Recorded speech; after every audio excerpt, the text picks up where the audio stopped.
Au pied de l'hôtel de ville de Paris, une borne fait le décompte des cyclistes qui passent. Et depuis la fin du confinement, ils sont de plus en plus nombreux à enfourcher leur vélo. C'est ce qu'observent les habitués. C'est un petit bordel quand même.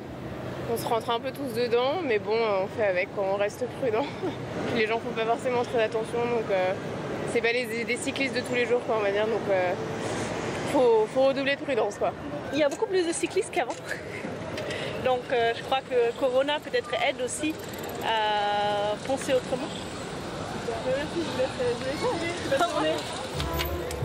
Hier, la fréquentation a même atteint un record. 10 000 cyclistes sont passés ici en une journée. Et cette affluence sur les pistes s'observe aussi dans les magasins de vélos. Au bord du canal Saint-Martin, cette boutique a rouvert il y a 10 jours, prise d'assaut dès l'ouverture par des clients comme Céline, qui décide de passer au tout vélo. Donc voilà, les systèmes de vitesse qui peuvent se passer à l'arrêt, du coup avec le Nexus, vous pouvez passer au feu rouge à petite vitesse, qui est très intéressant en ville. C'est un petit peu plus long que le métro pour moi, mais avec le temps qu'il fait et le trajet, c'est assez agréable, donc je suis plutôt contente, je suis plutôt convaincue. Ouais. Je suis sur un budget de 1 000 €. Voilà. Ouais, c'est un investissement, on va dire. Je ne compte pas reprendre le métro, même quand le coronavirus sera moins présent à Paris. Mais c'est quand même plus prudent de ne pas prendre des transports en commun, je pense. Dans la boutique, quelques vélos sont exposés, mais déjà vendus.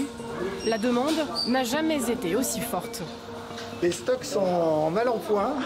Je suis en train de recevoir enfin quelques vélos parce qu'on s'est fait vraiment dévaliser toute la semaine dernière. C'était vraiment dans des proportions considérables. Et donc là, le magasin est très vide. Ici, les ventes ont bondi d'au moins 50% par rapport à la normale. Et la clientèle a beaucoup évolué. Dans les grèves du mois de décembre, on était plus sur des gens qui cherchaient un vélo, souvent d'occasion, ou en tout cas sur un budget serré, visiblement dans l'intention de l'utiliser que pendant les grèves. Ils ne se projetaient pas forcément dans l'avenir, tandis que là, on est plus sur des vélos électriques un peu plus haut de gamme, plus confortables, avec des gens qui se projettent un peu plus dans l'avenir.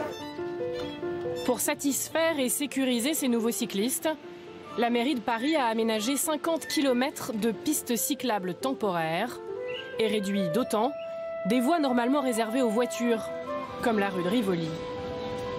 Un paradis pour les cyclistes qui profitent du calme et du soleil, un peu moins idyllique pour les automobilistes des rues alentours.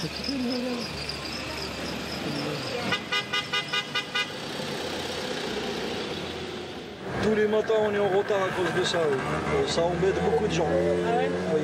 C'est vrai que c'est bien de rouler en vélo, mais on a moins d'espace qu'avant. Je préférais pouvoir circuler, surtout en ce moment. On ne peut pas prendre les transports en commun, surtout quand on est âgé comme moi. Voilà, donc je prends ma voiture, je suis obligée. Il faudra pourtant s'y faire. Si ces nouvelles pistes cyclables ont du succès, elles pourraient être pérennisées pour développer encore le vélo à Paris.